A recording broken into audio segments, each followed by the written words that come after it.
Hello, and you're very welcome to this morning's Signpost webinar. We hope you're keeping safe and well wherever you're joining us from this morning. Good morning, Cathal. How are you today? Good morning, Mark. Not a bother, thanks. How are you keeping? Right. I'm brilliant, brilliant. Thanks very much. Today, we're going to be talking about managing clover to lower carbon and ammonia footprints. As we know, the farming sector continues to adapt to climate and environmental targets. And we know that clover does offer promising solutions to reducing our reliance on chemical nitrogen and improving soil quality. And we're delighted to be joined by Dr. James Humphreys, who is Principal Research Officer based in Teagasc Park. James, good morning to you. Morning, Mark. Thanks for having me. How are you today? The rain hasn't arrived in Moore Park yet. Not yet. No, it's been promised, but yeah, and it's shaping up for rain, but nothing yet. I think yes. Every farmer in the country, for a change, is praying for rain at this stage. Now it is starting to limit growth around the place. So James, you're going to be talking to us about just an update on clover. I know you're no stranger to the Signpost webinar at this stage, but how are things going in that regard in terms of the uptake of clover across the country? Well, I think there's a good level of interest. We saw an awful lot of interest during the 2022 and 2023 when there was the massively inflated fertilizer nitrogen prices. If we look at nitrogen fertilizer used in last year, it didn't kind of rebound the way that you'd expect. So, it's hard to gauge these things, but I think there's a change in attitude towards clover out on the ground, a kind of an interest to make more use of it, to get the economic benefits that come from that.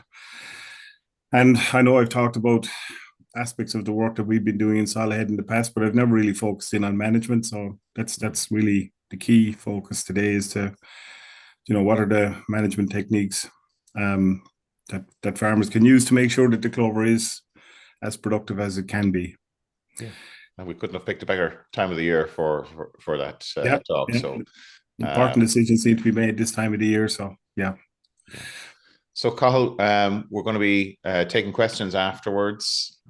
Yeah, that's it, Mark. And like James said, this is a real ideal opportunity to get ask those difficult questions that the farmers want the real intricacies. So do make sure to put the questions in the Q&A tab all the way through the presentation, and we can answer those after James's presentation. Great. Okay, James, if you could share your slides with us. And while you're doing that, I'll remind everyone that today's session is being recorded and will be available on the Teagasc YouTube channel. And if you do require IASIS points for this series, you can register to get IASIS points for anybody who is required to do that. So, James, we'll hand over to you and we'll chat to you after your presentation. Okay, so good morning, everybody.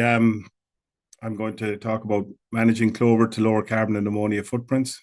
The background to this is some work that we were doing in Salahead and built an earlier work at Salahead on looking at nitrous oxide emissions, which is a very important greenhouse gas. And what we found is that when you've biologically fixed nitrogen associated with clover, you have no nitrous oxide emissions. You also have no ammonia emissions.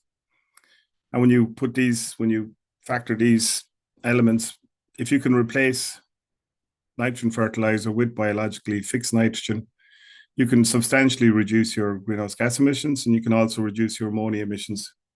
You'll also improve profitability while maintaining output. And that's really Owen Cashman did his PhD on that, and that describes his PhD in a nutshell: high profitability, lower emissions. And then at the end of the year there, last year and early this year, we had the clover review. And I suppose it highlighted that there's been a 31% reduction in fertilizer nitrogen use. And, there's obviously that has implications for pasture production. And at the same time, there's an urgent need to consider, I think this is one of the key observations, that there was an urgent need to consider alternative sward type that maintain herbage yield at lower fertilizer nitrogen levels, which of course is something I've been working on for a long time now. And in this presentation, we'll deal mainly with managing clover under low nitrogen fertilizer nitrogen input. But I'm just going to start by just examining the first part of this question, the reduction in fertilizer nitrogen use and what impact that has had. So if we look at, say, livestock numbers, ruminant livestock, which are dependent on our grassland resources, we can see here during that 6-year period, dairy cow numbers increased from 1.48 to 1.65 million. Steady increase during that period of 11%. At the same time, suckler cows went down, more or less proportionately. And the overall impact then on cow numbers was little or no change, going from 2.53 to 2.52 million. It virtually didn't change. And likewise, cattle numbers, same number of cows, same number of cattle. It's just we've more cattle coming off the dairy herd rather than the suckler herd in the past. I suppose the surprising thing is there's been a big increase in ewe numbers up until 23. And I guess that was driven by the high price of lamb and 11% increase in total sheep numbers. And when you look at that in aggregate, then you can say that if anything, despite this reduction in fertilizer nitrogen use, there has been an increase in livestock numbers on grassland farms. If we look at fertilizer, you can see very high levels of fertilizer used in 2018, which is the baseline year for the Climate Action Plan. And if you try to put that in context, it was in the context of very low summer rainfall in June and July of that year, where any fertilizer that had gone on probably was used very inefficiently during the dry spell. And then at the end of the dry spell, at the end of July into August, farmers drove on with fertilizer in an attempt to rebuild silage stocks. So overall, you'd say about 2018 wasn't a particularly good grass growing year. It was actually a poor grass growing year, but very high fertilizer use that year. Things returned to more normal rates or levels of national use in 19 and 20. And you can see expenditure came down accordingly. Then we had the lockdown in 2020. And that tended to drive inflation. And look at 21, then fertilizer use went back up to around 400,000 tons, and expenditure increased because fertilizer prices were rising at that time, even prior to the war in Ukraine, which kicked off then in February. And then we see a reduction in use, but massive increase in expenditure on fertilizer, 3 times higher than was used in 2020. And really the reduction, when you look at it in this context, is that farmers were adjusting their usage in line with these massively inflated costs and adjusting to it. And as I said already, we had huge numbers of farmers going through Salahead at that time with an interest trying to find ways to look for alternatives, which is the obvious thing you'll do under very high prices. And then fertilizer use came down even further last year to historic low levels, even though expenditure remained relatively high because of the high price. You know, prices still haven't come back down to pre-21 levels. And I suppose the thing it shows as well as this is the price, how sensitive fertilizer use is to price, that farmers adjust accordingly. If we look at the value of output and operating surplus on farms, we can see that during this period there was, for the most part, a steady increase in operating surplus. And even though fertilizer prices got very high in 22, milk prices were proportionately higher. We see a reduction then in 23, which is, milk prices are coming back, but we still were dealing with high inflation. If we look at the value of exports, of dairy, meat, and livestock exports coming off grassland farms again, we can see steady increase and then a jump there in 22 and 23, probably driven more by inflation than anything else, higher prices. If we look at what happened in terms of greenhouse gas emissions, the big one, of course, is enteric fermentation, which is methane from ruminant livestock. And we can see, in line with what I said already in terms of cattle and sheep numbers, if anything, a small increase in emissions during that time frame from enteric fermentation. The big reduction, of course, here is agricultural soils, which encompasses fertilizer, nitrogen use, and dung and urine deposited by grazing livestock. Now, if we take into account that livestock numbers haven't changed to any great extent, all of this, or virtually all of this reduction here can be put down to fertilizer nitrogen. And the impact of that then in terms of total emissions, we can see a 3% reduction in emissions relative to the 2018 baseline, which you'd say is a step in the right direction and a positive outcome, but still relative to reducing emissions by 25% by 2030, it's a, you know, there's a big challenge there still to be achieved. Ammonia emissions then, a very similar story, so I won't dwell on it. Lower fertilizer use gave us lower emissions, and the impact on ammonia was even greater than greenhouse gases, a 10% reduction in ammonia emissions, of course, a very positive story. And then if we look at nitrate levels, this is from the EPA indicators report, and I lifted it out straight from that report, and you can see a steady decline, well, somewhat of a decline, and I guess this needs to be treated with a certain amount of caution. But what we're looking at here is 15 to 20% reduction in nitrate concentrations in river water, which, you know, that's positive, and that has implications for the nitrates directive and the continuation of the derogation, and I guess that all has to play out, but it is a positive story. So then if we look at that overall picture, 31% reduction in fertilizer nitrogen use. That was driven by the high cost of fertilizer nitrogen, which was a crisis for Irish grassland farming in 22 and 23. And you could say the farmers adjusted very well to that crisis, because output and profitability were resilient despite these massively inflated fertilizer and other costs. And I suppose one thing that gets lost in this argument, and I suppose what I'm trying to drive at here, is if fertilizer nitrogen had remained at 2021 levels, you know, that would have resulted in even higher fertilizer expenditure. So when we look at it relative to a baseline, say here, 2018, the saving on fertilizer nitrogen was around 0.43 billion.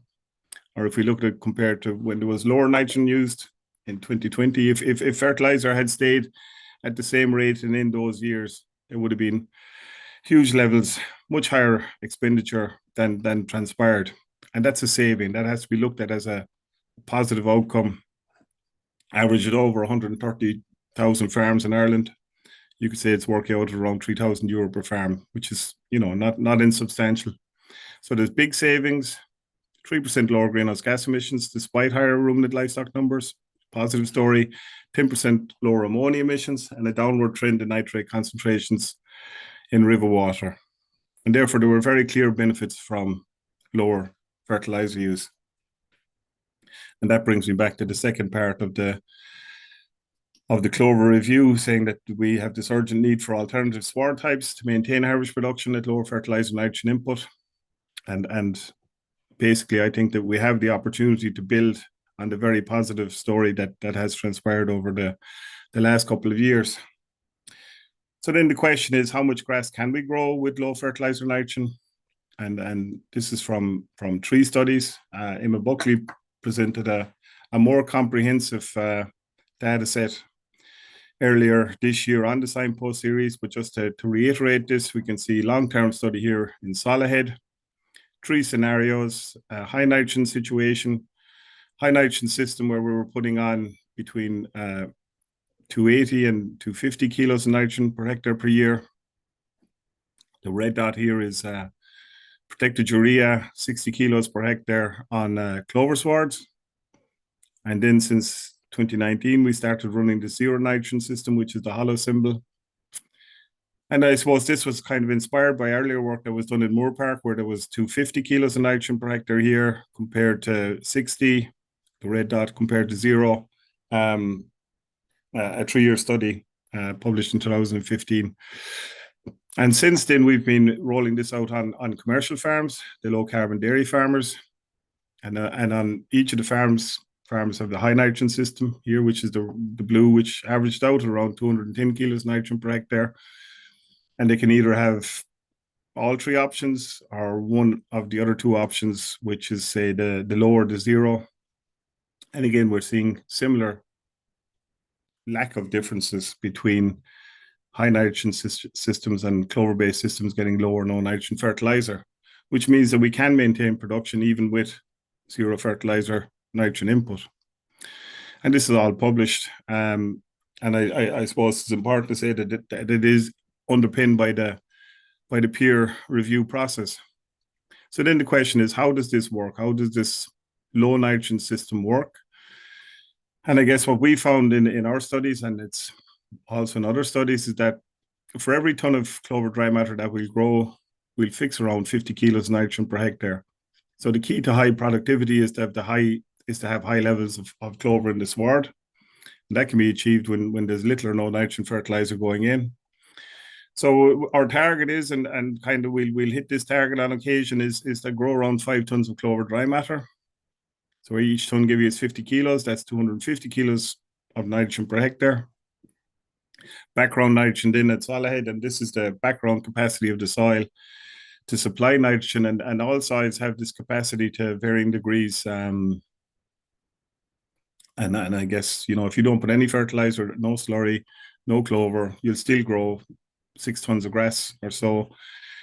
And that's supplied by this background release of nitrogen from the soil organic matter, which in soil head is around 150 kilos per hectare, which is about the average for the country. And then you have a certain amount of slurry that's recycled, primarily in slurry, about 50 kilos. And when you add all that up, it's a simple budget. 450 kilos is of available nitrogen. It takes around 30 kilos of nitrogen to grow a ton of dry matter. So that gives us 15 tons, which is close to, we're not quite achieving that, but close to it.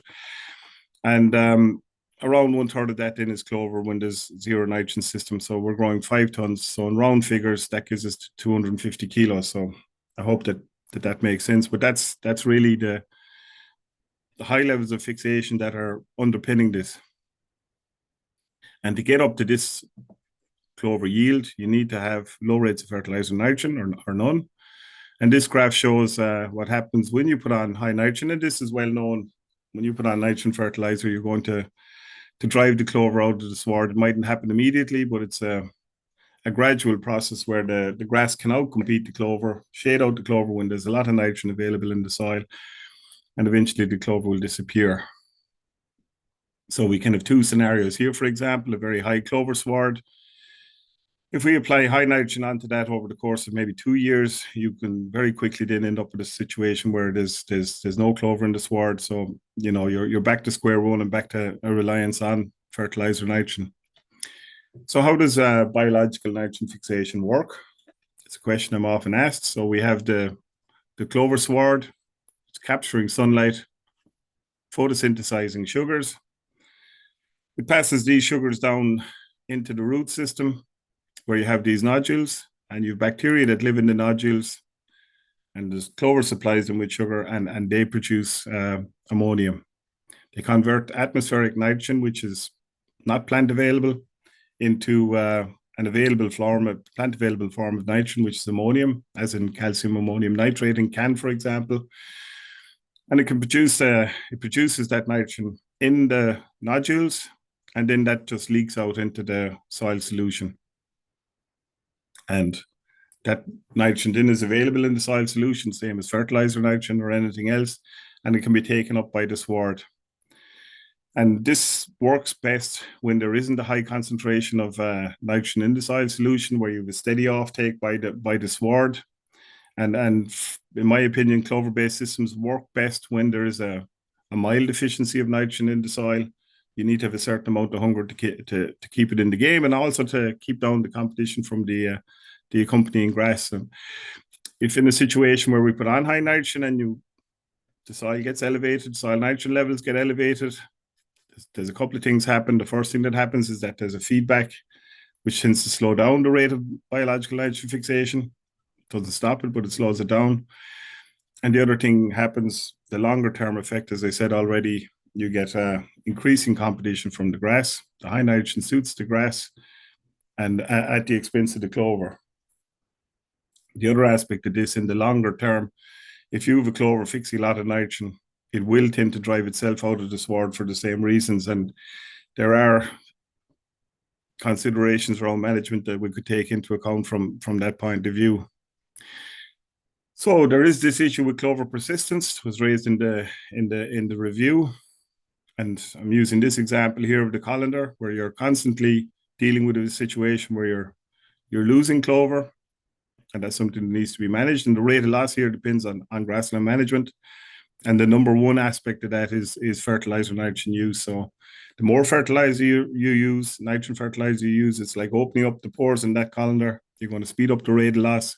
The less nitrogen fertilizer, if you go down to zero, you're going to slow down that rate of loss. And that's an important consideration. And then the rate of replenishment here depends on the rate of reseeding.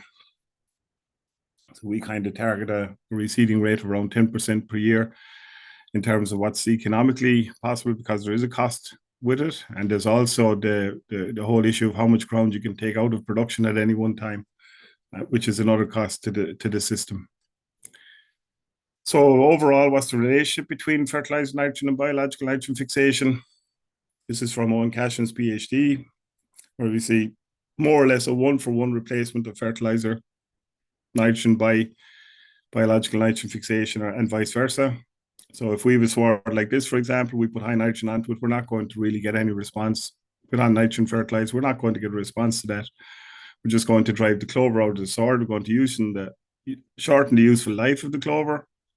And then we end back in this situation. And basically, when we've no clover in the sward, we get no biological nitrogen fixation. So as I said, we're reliant on using fertilizer. Another thing that has a big impact, and again, it's the issue of competition between grass and clover, is the winter cover. And if we look at these three scenarios here where we have a very low cover, and it's kind of easy to understand how clover will survive very well in this situation, and that you'll have very high clover contents in the following year. And if you contrast this with this other situation here, where there's a very high winter cover, so high in fact that the sward is getting burnt by frost and also dying back due to high respiration, because it's carrying such a high cover over the winter. And you can see the clover isn't going to survive very well in this situation. Of course, in this situation, you have plenty of grass in the spring. In this situation, things are going to be tight. So there is a trade-off there. And that's a trade-off that needs to be managed. So if we look at, say, the management decisions on a farm over the course of the year, where we're reseeding 10% of the farm every year with clover. So for the first few years, we've got good clover in the sward. And then there is a risk over time that clover will start to decline. You can manage that decline, but just we'll leave it at this for the time being, because this is really where we are with the low carbon dairy farmers group as things stand. In terms of fertilizer nitrogen input, little or no nitrogen on this part of the farm. You're making the clover work. And then you decide there's just not enough clover anymore, so we're going to switch back to a high nitrogen situation. Say, and because you're using little or no nitrogen on this part of the farm, it gives you much greater flexibility in terms of fertilizer nitrogen use on this half. So really what we're aiming to achieve here is maximizing nitrogen fixation on this part of the farm and maximizing in fertilization on the other part. And if you look at all of the options for fertilizer use and in combination with clover, this is by far the best way that you're going to grow the maximum amount of grass on the farm. In terms of managing winter covers then, and it's important to set up a wedge in the autumn to have grass in the spring. Really the higher covers here indicated by the darker colors is where there's nitrogen being used. We're not worrying too much about the clover on this part of the farm, and particularly in these paddocks here that are due to be reseeded next year. And then we have the lower end of the wedge here on the clover swards, where we graze them last before the winter, particularly these paddocks here where we're concerned about clover contents, declining clover contents, and trying to improve that. And an awful lot can be done to improve those clover contents by a low winter cover and by targeting those paddocks with a low winter cover.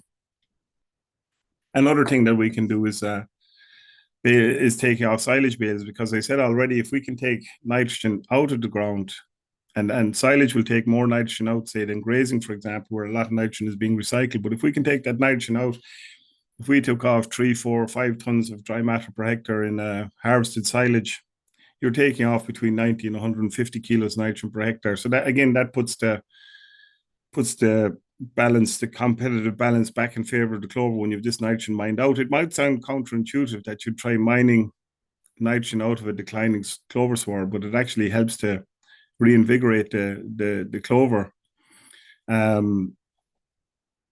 So again, we target the paddocks here where the clover's in decline. And if, like this in the grazing platform scenario where you're limited amount of silage coming off, maybe some surplus is generated during May, late May. So you are taking off some silage, but not a lot. And I'd say if you were taking silage off this part of the farm, for example, or this part of the grazing platform, it's a missed opportunity because you get no benefit, whereas the clear benefit from taking off these bale surpluses here. The other thing you could do is consider oversowing. Oversowing is very hit and miss. Could be combined with, say, baling surpluses, for example. But again, if you were to oversow to try to reinvigorate a clover sward, I'd be trying to do it at this stage of the cycle where there's still plenty of clover in the sward. It's in decline, but you're trying to reverse that decline. Because one of the keys to oversowing, in my opinion, is that you don't put on nitrogen fertilizer, because what all you're doing is driving on the grass in competition to the clover seedlings. So if you still have enough clover in the sward, you can there's still enough nitrogen in to keep the thing productive. Whereas if you start oversowing here where the clover is more or less gone, you're in a situation then where there's nothing to drive growth. The other thing, of course, when you have a nice bit of clover in the sward, it tends to leave the sward more open, which helps the oversowing to work better. So a key to this, or key to priming up the whole system, is reseeding. And this is the kind of approach we've taken with the farm to manage a reseed and manageable area of the farm every year, ideally in April. Putting on lime during reseeding to bring the soil pH up to between 6.5 and 7, which is important for nitrogen fixation. Putting on 2 bags of 10-10-20 to speed up establishment, get rapid establishment of the sward, and then no more fertilizer nitrogen after that for the remainder of the year, because you want to let the sward develop its capacity to fix nitrogen. And this is really a challenge we set out for the group when we set it up back in 2020-21, that this was one of the, almost a kind of an initiation right into the group, that no fertilizer nitrogen on reseeded swards, as a very good way of learning what nitrogen fixation can do. And another very important aspect of reseeding is to put on post-emergence herbicide for dock control, because you have that option to control docks in clover swards in the reseed. You've no real good options subsequently, so you either take that opportunity or don't, and if you don't, more likely you'll regret it. So it's important to get that right. So then there's a question of when fixation kicks off. Normally starts at around 6 weeks, and there can be substantial rates of fixation in the establishment year, assuming you get good establishment of the clover and there's plenty clover in the sward. So as I said, this is one of the challenges we set up for the low carbon dairy farmers group in the beginning. And this spring, when we were planning for reseeding this year, I put this question to the group: I'd like your opinion on fertilizer nitrogen use on reseeded swards with high clover content after establishment.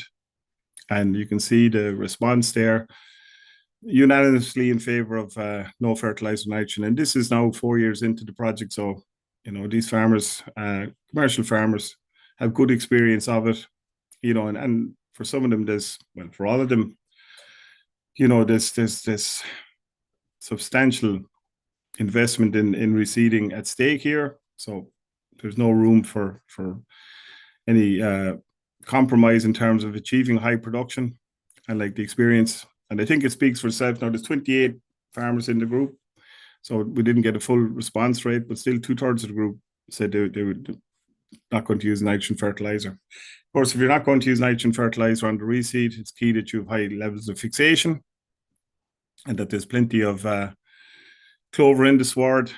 And again, these are the 2 seed mixtures that we've selected this year for grazing. And it's, again, a group decision, but 9 kilos of perennial ryegrass, 2 kilos of red clover, and 2 kilos of white clover. So similar enough mixes. And farmers can pick and choose, because I think when we set out, again, going back to the start of the group back in 2021, farmers were using a variety of different seed mixes that they picked up from various sources, and some of them were questionable. So since then, we've made this option available where they can use these recommended mixes, which have high clover contents. We've red clover in the mix, which is a bit unusual in the grazing mix, but we've been using that now for the last 7 or 8 years. And the initial idea was that this would help to boost production in the establishment year, maybe the first couple of years. It's actually persisting better than that. And clearly red clover gives high rates of fixation in the establishment year. So it's a very useful addition to the seed mixture. If you have high levels of clover, because of these type of seed mixtures and low fertilizer nitrogen use, there is the risk of bloat, and it's a real risk to animal welfare. It's also a risk to the welfare of the farmer because it adds stress. There's no doubt about it. But it's a measurable risk and it's a manageable risk. And in my experience, I have a lot of experience of clover over the years, that the risk is somewhere between grass tetany and milk fever. And there are 2 risks that are on farms, and 2 risks that also need to be managed, and there's a cost associated with managing it. And if you are going down the clover route and going to develop more clover in the swards, it's another risk that needs to be taken on board. And again, it's a risk that needs to be managed. There's no point in sitting on your hands. You just need to get on and do something about it. So you could, bloat oil is the obvious thing, and you can go high tech with that, or you can go low tech depending on how far into it you're planning to go. There are other management things that you can bring into it, say using this 2-hour strip here when you're first introducing cows into a new allocation of high clover sward. Like the worst case scenario is let cows in and they'll skim over the surface and just skim off the clover off the surface of the sward, the clover leaves, which is probably going to lead to problems. If you can initially get them, when you're introducing them first, to graze down into the butt of the sward, they get more fiber in their diet, which tends to balance out, and then you can let them off over the remainder of the break. And the other thing is, because there is still a risk of bloat, say going into October, November, if you're buffer feeding silage, for example, at that time of the year, that really guarantees no risk, takes risk out of the equation entirely. And I think this is a question for research. There is a researchable question here that we need to find solutions. And I think that the solution will lie in increasing the fiber content of our diets, balancing out the very highly digestible clover, which leads to the bloat. The last thing then I'm going to talk about is sulfur, because it's a question that often comes up. If you're not using nitrogen fertilizer, you're using very little, how do you integrate in sulfur cost effectively?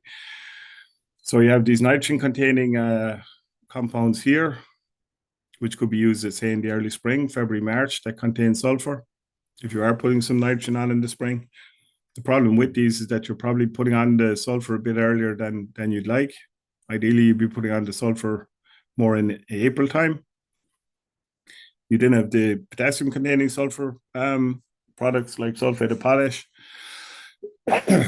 and this could be an ideal fertilizer, say, for first cut silage, where if you wanted to put on 100 units of K onto your clover swards, bag of muriate of potash and a bag of sulfate of potash, which give you 92 units of K and 18 units of sulfur, which is ideal, set you up for the year. And then you have the thing about sulfate of potash, it's relatively expensive. And you have another product here, polysulfate, 12% K, 19% sulfur. And this is kind of ideal for the grazing platform, where you can put a round of this on in April. Doesn't contain so much K that it's going to cause a problem with grass tetany, but again, it gives you an ideal amount of sulfur, set you up for the year, as I said. So just in some final comments, lower fertilizer nitrogen use on the clover sward lowers costs, gives higher profits, lower emissions. And as I said, that's Owen Cashman's thesis in a nutshell. High productivity can be achieved under lower zero nitrogen fertilizer input. And one of the big benefits long term, because we often think short terms about these things, you have to think about the long term persistence of the clover, which is what drives the long term economic performance. The more you can get out of your clover, the less fertilizer nitrogen you can use. If I give the example where we half the farm under clover for 5 years and the other half kind of high nitrogen, the more you can extend that, obviously, the more profitable your farm will be. And we see that on the low carbon dairy farms, where there's been substantial saving in nitrogen fertilizer costs over the last 3 years. Bloat is a risk, but it's a risk that can be managed. And it's kind of a matter of getting used to it. We need seed mixtures then that will give high yields of clover and high biological nitrogen fixation. I think what we've seen, particularly in 22 and 23, when there was a big increase in demand for clover seed, some questionable mixtures being sold with some questionable varieties in it. And I think if you really want to get high productivity, you need to have high quality seed mixtures. And if we saw a greater move in this direction, I think we are seeing it. It's a very cost-effective means of lowering national greenhouse gas and ammonia emissions. If we look at the alternatives, say even using protected urea, which lower emissions, there's still a cost with it. If we talk about feed additives, big question there is who's going to pay for it. So, but the clover, it's very cost-effective and has that benefit. So, just to acknowledge then the low carbon dairy farmers that have been giving us their data, and also we've had substantial funding from DAFM for these projects over the years. So thank you. Thanks very much, James. Really enjoyed that presentation, and it's great to pull it all together and take stock, I suppose, of where the clover research and advice is at. You talked about the different species of clover in one of your slides there. Is there much of a variation between species of clover and their ability to fix nitrogen, or is that something that is part of the selection process? And I don't want to go into a deep dive on it today, but is that something that people need to be conscious of? There's massive differences. Like if we talk about grasses, for example, not even just perennial rye grasses, but if we talked about, say, Timothy or, tall fescue or whatever, grass is grass. It grows, to the non-expert, they're hard enough to see the difference between them. But if we take white clover and red clover, for example, they're very, very different. Like white clover, I would put down as being, if you ever see ivy growing up a wall, it kind of grows along the surface of the ground like that. Or as a group of farmers from Wexford said to me once, it's like strawberries. I have no experience with strawberries, but if you ever, for me, you see ivy growing up a wall, that's my way of visualizing how white clover grows. Whereas red clover then is very different. It has very little capacity to spread out. It's a deep tap-rooted species. It's more reminiscent of a dock, for example. So they're very different. We have looked at other clovers as additions to reseeds to speed up the rate of fixation after establishment. And I think there are some possibilities there, but I think for the most part, it's going to be white clover, number one, red clover, and then maybe lucerne or alfalfa. One of your slides there, you talked about the greenhouse gas emissions, the impact on greenhouse gas emissions, and you mentioned a figure of 3%. Could you just talk to us about that again and just clarify that figure? So when we look at or when the EPA compile these inventories, it's the national inventory. So the main thing is the herd, the national herd. So you have the dairy cows, suckler cows, cattle 1 to 2. So each of those are allocated emission factor. 2 are multiplied together and it's all added up. And that's the big proportion of our national emissions. Then you have the other proportions, say that there's emission factors for nitrogen fertilizer use, for example. There's emission factors for slurry spreading. And all of these are compiled in an inventory. And what we've seen since 2018, which is the baseline for the Climate Action Plan, the Climate Action Plan lays out a target of a 25% reduction in greenhouse gas emissions from agriculture by 2030, as you well know. And then the question is, how are we progressing towards that target? So over the last 6 years, we've seen a 3% reduction. And when you dig into that, you could say that maybe not entirely, but a large part of that reduction has come from lower fertilizer and nitrogen use, driven, of course, by high costs and the war in Ukraine. So You could say it was as to some extent by accident rather than design, because nobody planned for the war in Ukraine, as you can imagine. But still, it's a positive step. So there is a price sensitivity, and I'm sure also the price of beef as well is likely to have an impact there on from the other side as well. Well, if you look at the situation this year, it's gone completely off the scale. So, you know, and again, like if you look at, say, our analysis, if you can keep your costs down when prices are high, you're winning. And like if you look at 22, when we had high milk prices, high fertilizer prices, and then in 23 we lower milk prices, but prices in general stayed high. That's really when clover comes into its own in terms of protecting farm incomes. You know, more so even than when you think clover would win out very well when fertilizer prices are high. That's obvious. What's not so obvious is that clover can be very good at preserving farm incomes when output prices are low, because it keeps costs low. So proportionally speaking, it actually has a more of an impact when anyway, I won't go into it. No, it's a really important point, because I mean, where we're trying to build resilience into farming systems, I think it's a really important element of that picture. So that's it. Certainly speaks to that. Cathal has some really good questions coming in. I see from our audience. Yeah, it's some nice technical questions. We did a poll last week, and I think 25% of our audience were farmers last week. So I'm assuming the same again this week. So I have some real nice technical farming questions for you, James. Just one point of clarification. You're mainly dealing with white clover, aren't you, today? White clover primarily, yeah. And, I did a webinar a couple of years ago on red clover, managing red clover, specifically kind of coincided with the start of the red clover scheme. So I focused entirely on that at that time. This is primarily for grazing management, what I was talking about today. Yeah. And there's kind of a question here around, I think you mentioned it takes 30 kgs of nitrogen to grow a ton of herbage. Does that assume 100% efficiency, or does it account for losses? Well, look, it's a rough figure because it varies a certain amount of, it's a rule of thumb, we'll say. But if we look at the efficiency of like how we calculate biological nitrogen fixation, if we look at, say, fertilizer use, generally speaking, biological nitrogen fixation is used very efficiently. It's kind of a slow release fertilizer. And okay, if we look at fertilizer use, normally we'll use nitrogen fertilizer that we apply in terms of uptake in the sward at a rate of around 75%.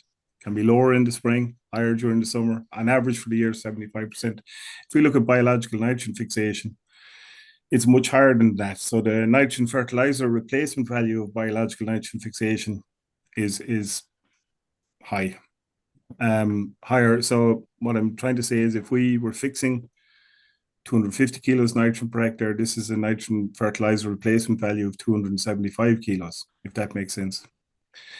And the reason for that, and if you look into the reason why we get low emissions, low nitrous oxide emissions, low ammonia emissions, is because the fixation takes place underground, and it takes place at a slow and steady rate. So really, the nitrogen we're getting from clover is a slow release fertilizer. It's being made available at a rate of maybe one or 2 kilos per hectare per day, and it's been taken up at a rate of 1 or 2 kilos per hectare per day. So there's no, like if you put on a bag of urea per acre, for example, you have 60 kilos nitrogen per hectare sitting there on the ground. That'll be taken up at a rate of 1 kilo per day. So there's 59 kilos initially that's at risk of being lost, if you can imagine and you know, that's just sitting there at risk. Whereas with the clover, you don't have that risk because you have this steady release. And as I was kind of saying, if you can keep your soil mildly deficient in nitrogen, that's really when clover is going to work at its best. That leads nicely into the next question. A couple of farmers asked me lately, and it's in the questions here as well, about have you done any work on nitrate leaching as regards clover? And I think you've kind of started into that question already in what you're saying. You see, it is a question. We've measured nitrate leaching in solid head. We have a massive data set. The problem with that is we don't get nitrate leaching in solid head. I know it's a strange thing to say. The nature of the soil in solid head really, if we're going to lose nitrogen out of our system, we lose it as a gas because of the very heavy nature of the soil. The nitrate doesn't make it down through the more clay dense layers. They get captured, attenuated, they say, by the denitrifying bacteria, which break down the nitrate and release it off as a gas, either as nitrous oxide or as dinitrogen gas or as ammonia. And I guess that was part of William Birch's PhD thesis. About half of nitrogen that we were losing in solid head was environmentally benign dinitrogen gas. Now, that might sound strange, but if you think about it, when we're manufacturing nitrogen fertilizer, or if we're fixing nitrogen fertilizer, it's coming out of the atmosphere. It's being captured out of the atmosphere, converted into a plant available form, put into the soil, and all that nitrogen really wants to do is to get back into the atmosphere, which is its natural stable state. I hope that makes sense. Yeah. But we often think about fertilizer as a solid, and but really it's most of the nitrogen. The vast majority of nitrogen on the planet is in a gaseous form. Yeah, and I think I suppose I'm going to say an assumption here, and it's really bad for a scientist to say that, but I'll say it anyway. So hopefully you can answer it. But so we know that the clover is more reactive to temperature than say grass. A clover, is it around 10 degrees? It's we know in the springtime it's slower to start, and then can we assume then in the back end of the year when we don't want that nitrogen surplus in soil that clover will slow down before grass, and maybe grass will take up some of that surplus? I am. You can. I've no doubt now, and I guess the study needs to be done on a free draining soil. That clover will give you lower nitrate leachings, or everything else being equal, than a high nitrogen system, where, and it goes back to some extent to what I was saying about how nitrogen becomes available and this almost just-in-time supply capacity. Like the really strong thing about permanent grassland is the fact that we'll continue to take up nitrogen over the winter. Our grass continues to grow. I don't know, we did calculation once, you could take up a ton of nitrogen, ton and a half of nitrogen off the top of my head now. No, what am I saying? 40. You could grow a ton, you take up maybe 45 kilos of nitrogen per hectare over the course of the winter, depending on when you set your start date in October, for example, through to February. So there is substantial capacity there to take up any residual nitrogen that's there, and I guess you should tie it in with your management. The question then is, if you have a huge amount of clover, is that giving you a flush of nitrogen at the back end of the year? I think that's probably exaggerated, that risk. But that still needs to be tested. Yeah. No, that's fair enough. And there's a kind of commentary around, a lot of farmers have visited Solihead, and the fertility is quite good in Solihead. Have you replicated, I suppose, in different areas and getting the same results? Or can you comment maybe on P&K levels and lime and that you get the same results you're getting maybe there? I think if you're a professional farmer and this has come up, if you don't have your P&K and lime right, you'd have to ask serious questions, because that's fundamental to what you're doing. Now, the P levels in Solihead were high. That's historically because of the dairy sludge that was clouding the farm. But that stopped in 1991, and I keep having to repeat that. That was a long time ago. Our K levels, we kept them high, and I think that's nothing other than good management. Our soil pHs, we probably focus more on that in recent years and getting those up. Typically, we'd have been happy around 6.2 to recommended. We've pushed everything above 6.5. I think that's where you need to be for clover. I think that's part of it, but that's nothing other than good management. So then, okay, things work very well in Solihead. The idea then was to take this out onto farms, and we tried to get as wide a geographical distribution as we can. We've farms in Cork and Wicklow and up in Donegal. because I can remember talking here before and somebody said, well, how's this going to work in Mayo? So we're trying to see how it will work in Mayo. But when you look at the results coming back, and again, we've 3 years into our 4th year now of data collected. It's off that pasture base where we have a direct comparison within individual farms. Like it's really surprising the way that it's working so well, and that the group is progressing very well. And like I showed the poll there about using nitrogen fertilizer on the reseeds. When you have that level of confidence that has built up over the years, I think it says something about how well it's working. I had a question there, James, just in relation to 2024. I think the signs are that fertilizer use did go up last year. Any comments in terms of clover performance and uptake last year? Well, like last year was an absolute disaster.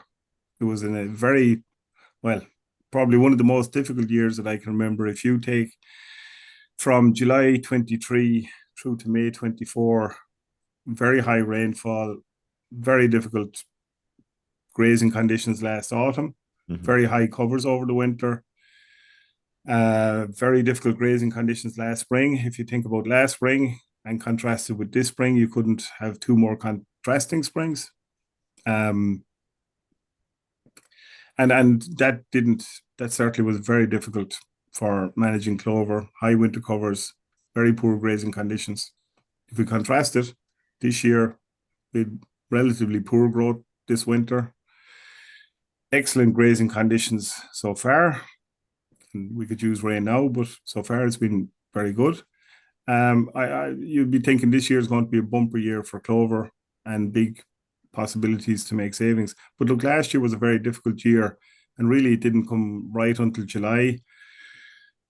Some tough questions about how to manage fertilizer and if growth isn't performing because things weren't going well.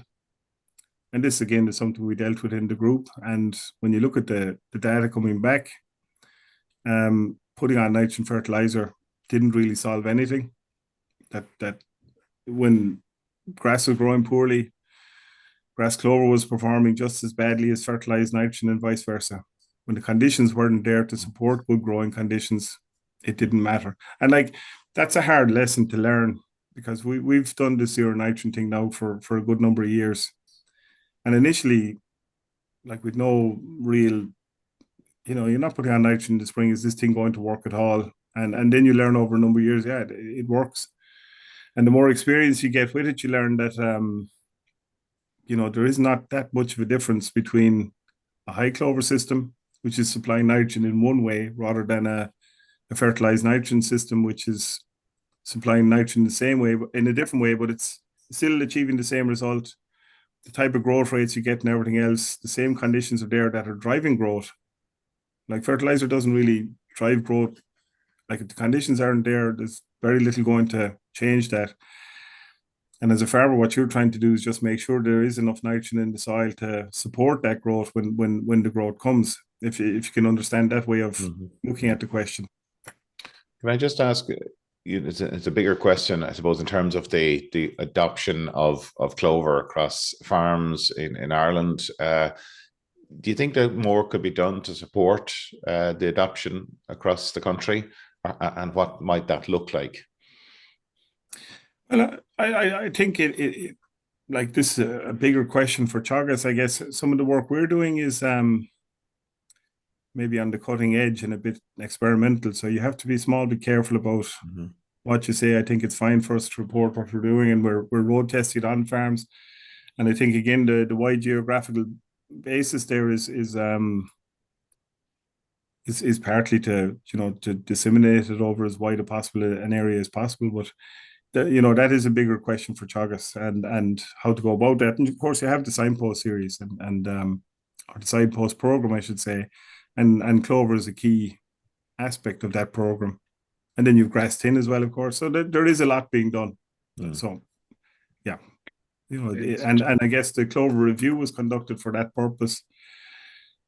to see, again, to question what we're recommending about the whole question of, say, multi-species swards. And I think the review went through its process and it recommended more, as I said, managing clover under low nitrogen input was a key recommendation. Yeah, and I think that's part of the question: how much nitrogen we're going to recommend for these swards going forward. Mm-hmm. And I think that's like you described the road testing on farms. That's really important that people, if somebody wants to find out more about that, we can include some links there in terms of the farms, the signpost farms. What about the other farms, the demonstration farms? Then there's a website there, James. Is there for those? For our group, or for, say, Grasstown yes. or Signpost? Yes, your own group. No, we don't have a website. Okay. Maybe it's something we should have, but no. Yeah, there's even a good few technical questions there at the moment. So there's lots of learning still to do, and that's we know, like, if people are not sure about something, they won't do it. But even something here has come up there, James, and I know you mentioned it. The difference between when, I suppose, the clover fixes and it's available to grass around, the difference between white and red clover. What's the time difference? People always confused when the availability comes up. Yeah, and look, I think I've been reseeding clover swards for 30 years. I think we first put in the first experimentized Walden back in 1993. We've never put nitrogen fertilizer onto reseeds, bar 10-20 for establishment. And like clover will fix nitrogen fairly shortly, within 6 weeks or so of establishment, and it will fix substantial rates of nitrogen. That's white clover.